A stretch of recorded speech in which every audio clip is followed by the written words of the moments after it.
Resume recording. All right. Hey, folks. Welcome to our first SSA 54 meeting of 2022. We'll start. It's 2:15. All right. Public comment. I don't think we have any. Stop me if anyone has public comment. Approval of the minutes from the prior meeting. Those were sent around in the email that I sent out on Friday with the agenda and everything. Has everybody had a chance to take a look at those? Sure, I'll make a motion to approve. I'll second it.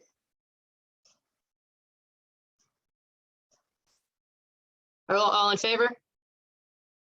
Aye. Aye. All right. Aye. Live Love Shop, I'll skip over and we can do that at the end. Funding request from Flats and Sharps. I think it looks like we're going to move to the next meeting if you're cool with that. Yeah, Chris? I'm cool with that. Yeah, I don't think the money's going to disappear, right? Or is it? Should I bring it up now? As I say that, but probably the same amount as last time. Okay. All right. Because I need to go take a look at other meeting minutes and check on what that amount was last year, because I ended up being on the phone for most of the afternoon. Okay. But yeah, we'll keep that on the agenda for the next meeting. Thank you. Oh, Tony Fox is out of the country, so he is not going to be joining us. So, all right. I just got the text from him. I don't know if that popped up on everybody's screen. Let's see. So the one new thing, which is something that I'm taking to all of my SSA commissions this month, is codifying a board up and glass damage rebate policy, basically spinning it off of the BIP program. In SSA 54, we've been really fortunate in that it hasn't been something that we've needed. But unfortunately, in some of my other SSAs, we've had like more instances than I think any of us were expecting of businesses that have applied for BIP funding, basically to replace glass damaged usually by either a break-in or gunfire or vandalism. And so SSA 43, during the summer of 2020, in response to some of the property damage that had happened there, basically voted that moving forward, they would reimburse those requests at 50% of whatever insurance doesn't cover, up to a max of $2,000, and sort of separating that out from the BIP program. And then since that time, we've had several of those requests come through SSA 19 and repeated ones in SSA 43 as well. So Sandy and I chatted and wanted to basically codify that we are making a rebate program for criminal damage that's going to be separate from BIP, and which requires that businesses seeking assistance with those type of repairs show that, you know, they don't have insurance, or that it's, you know, lower than the deductible, and requires them to file police reports, because that's another thing where, you know, we've learned from talking with the 24th district that not everyone bothers following through on filing police reports for this sort of thing. So we want to make sure that that stuff's getting on the record. But, you know, moreover, like at you know, the top level view, that we really see this as business retention, because some of the businesses that we've worked with on this sort of thing have been hit more than once, and we don't want to get ourselves into a situation where, you know, they pull up stakes and say, screw it, we're going to the suburbs if we're going to have windows get broken all the time. So, you know, it keeps the line of communication open. It gives people an incentive to stay in the city, and to stay in our SSAs. So yeah, the program guidelines, a lot of it is just copy pasted from BIP, but with different rules and different thresholds. So it's 50% of repair expenses not covered by insurance, up to a max of $2,000, and you have to file police reports in order to be eligible. So any questions? I have a question. I mean, I'll put this kind of sarcastically. If the same businesses are getting hit repeatedly, my question is, what do they do to deserve it? Be in a corner where a lot of gunfire happens is one. Oh, so it's, I mean, I was just wondering if it was some sort of retaliation against something, but it's just accidental. In some cases it may be, depending on who you ask. In the case of SSA 43, we had several Jewish businesses that were targeted in hate crimes. Wow. And that's happened more than once. So, yeah. Yeah, I just had my window bashed in and was robbed. I didn't know about that one. I'm so sorry. Yeah, it's all right. Yeah, I Um, think this is a good program. yeah, it's definitely, you know, they adopted a policy in SSA 43 during summer of 2020, not thinking that we'd need it again, but we've found ourselves needing it again. And so we wanted to standardize it across all our districts.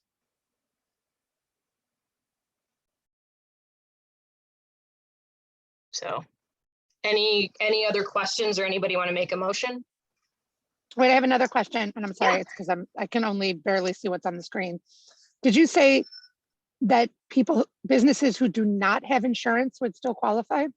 So it's basically up to 50% of whatever insurance doesn't cover. So what we've learned from a lot of the businesses that have sort of been hit or raised this issue is that, you know, typically if they have insurance, you know, it's the cost of replacing basically storefront glazing is usually below the deductible. So insurance basically doesn't do it. Sometimes even if they have plate glass coverage, like the amounts are too small. Or in the case of businesses that get hit over and over again, the insurance, you know, keeps going up and up. And so even if they still have it, they won't cover these repeated things, unfortunately. So we want to make sure that people aren't double dipping. And so, you know, if you have insurance, you got to use it, but we're wanting to assist with whatever insurance isn't covering. Thank you. I think this is a great program, and I love the reasoning too behind it, like just a little bit of an incentive to keep businesses here. You know, we've never had a window bashed in and robbed, and I know something happened at the bookstore not too long ago. It just might be, you know, it might just actually start happening more now. I don't know, but I'd like to make a motion to pass it. Yeah. Yeah, I think it's a good program. I would second that motion. Cool. Lee, can you send me a copy of it? Yeah, it'll look pretty familiar because most of it's copy and pasted out a bit, but I will share that with you, Karen. Okay, thank you.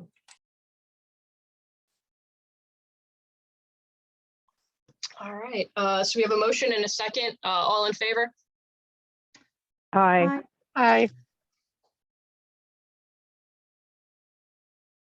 All right, thanks, folks. I'll kick it back to the agenda on the screen. I just had sort of, you know, general update and discussion sort of sections on here for public way aesthetics, since that's the, you know, the biggest chunk of budget for this particular group, as small as our budget is. I already shared this with Sarah, but we are still going to be using Brightview this year for landscaping, but we have a new account representative with Brightview Landscaping. So those of you who met Robert in prior seasons, he is no longer there. Our new rep is Chris. Sarah and I spoke at length last week about, you know, some of her feedback about the consistency of plantings throughout the district and sort of what we'd like to see next year. And then I had in my notes that Robert, the prior guy, had recommended that we do some soil amendments in that 6400 block between Devon and the tracks. I'm going to be talking about that in the next week or two with our new account rep. Typically we do 3 seasons. I think we'll probably look to do that again and look to sort of build on the perennials that were already put in. But I will be stressing to Chris that we want those plantings to be consistent throughout the district rather than the sort of piecemeal thing that happened last season. And if anybody's interested in joining that conversation, I'll definitely send you the calendar invite once we get a calendar, and I'm still trying to pin down dates with them. And then Bellarap, I talked with CDOT about, you know, the potential of expanding that. Before we do, they'd like to see us make some some repairs to what's already out there, which we can't do until the weather warms up, because some of it has been sort of, flaking around the edges where there maybe wasn't enough sealant. But other than that, like, it seems to be keeping the graffiti down, and there's less stuff getting stuck to poles. So it is something that, if commissioners still want to pursue expanding it, that's something that we can continue discussing at the next meeting, and maybe get into, do we want different colors or different designs? So something to keep in mind. Preliminary budget discussion. I know it's only February, but as I've provided below on the list of key dates, the April meeting, the thrust of that one is going to be approving annual audit, and then really getting into 2023 budget discussion in earnest, because those have to be finalized and sent to the city by July 12th, or well, the week of the 14th, but we're going to have our meeting on the 12th. And then there's the reminder in here as well about city and county ethics filings due on May 1st. We did have some people get bit on that last year with fines. I don't want this to happen again. So we'll be sending out reminders. I know the city sends out reminders. It's annoying. It's the same form twice, but you still have to do it. Thank you in advance for being on top of it. So yeah, and then next month we'll also do the funding request for Flats and Sharp Block Party. I did have some data to share from the 2021 Live Love Shop. I'll walk through just some quick slides. Participation was down a bit this year to 108 total participants that submitted receipts, down from 131 in 2020. But almost a third of those indicated that they were first-time participants or didn't do it in 2020, which is kind of interesting to see. We had receipts submitted from 143 businesses, down slightly from 149 last year. The total spending impact was around $26,000 throughout all of the Rogers Park districts. Again, it dropped from 2020, 2019, and 521 individual transactions. I found the top businesses for each SSA, which, congrats, Flats and Sharps was #1 most popular businesses to get receipts from for SSA 54, followed by Giordano's, Hops and Grapes, the new 400. So nice to see there. And then as far as like how SSA 54 compared to the other districts. So we did sort of fall to 3rd this year as far as most popular district. I think that's mostly due to the fact that Howard Street expanded to include Jarvis, and those previously were in the no SSA category last time. So I don't think it actually really changes much, but it's just sort of fun to see the data and history year over year. So yeah, we're going to be getting those checks out, I think, later this month. I think Ron's working on them now. Any Live Love Shop questions? So I know you said you had to take off at 2:30, so you're muted. You guys, thanks so much. I'm all right. I'm gonna get out of here. I'm glad I made it. Okay, I'll be back in a couple of weeks. This is my last day of vacation here, and then I'm in the Mardi Gras parade. I ride on Friday. Fun. Yeah, Enjoy. yeah. Have a great time. It off. Thanks. All right. Thanks, everybody. Yeah. I'll see you next time. Bye-bye. Thanks. All right. Any other questions or discussion items that we haven't already hit that folks are interested in discussing? So I want to be mindful and respectful of everybody's time.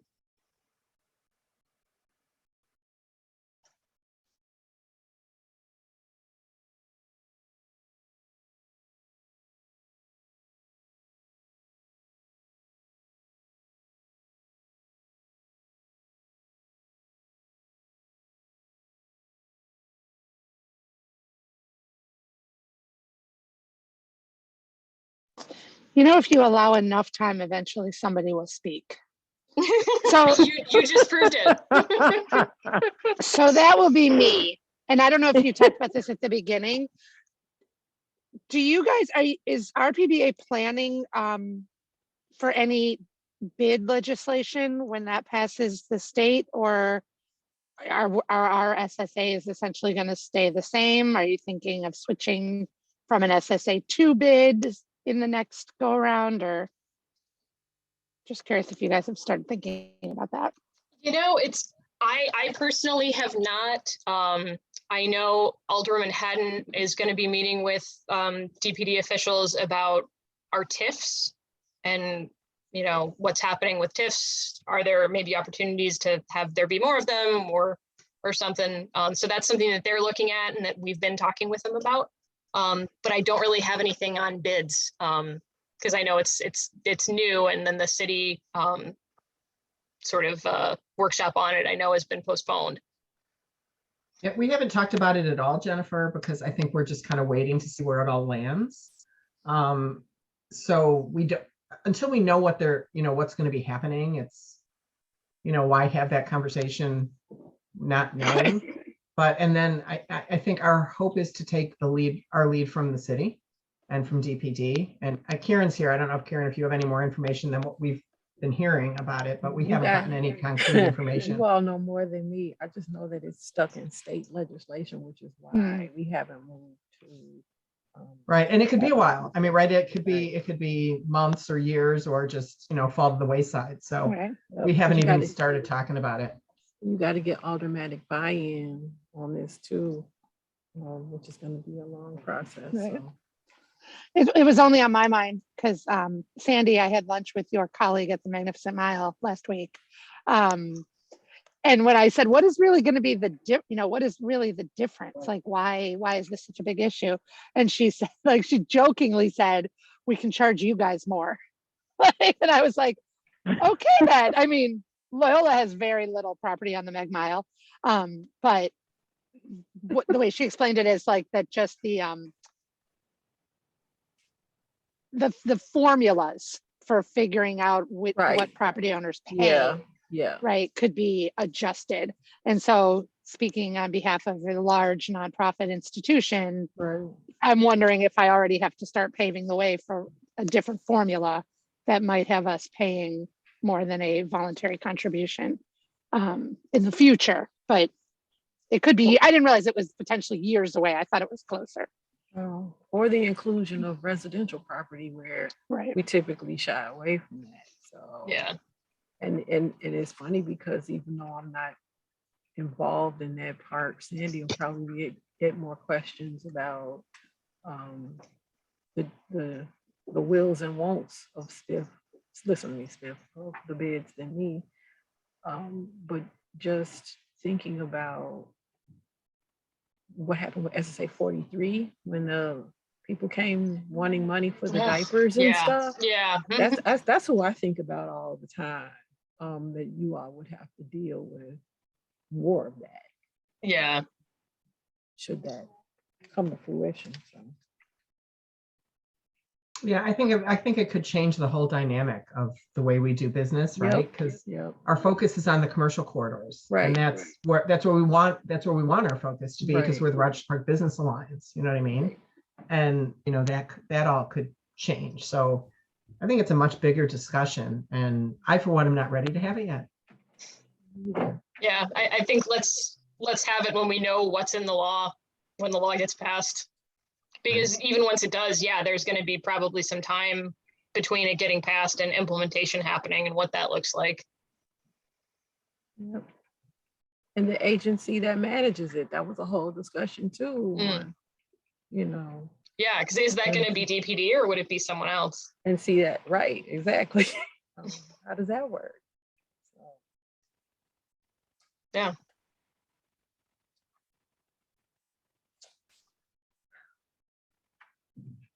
Okay, well, thank you for that. Yeah, we can go. We can go back to the long silence now. Yeah, I don't have anything else, but so yeah, if there's nothing else to discuss or vote on the agenda, I don't want to keep people longer than is needed.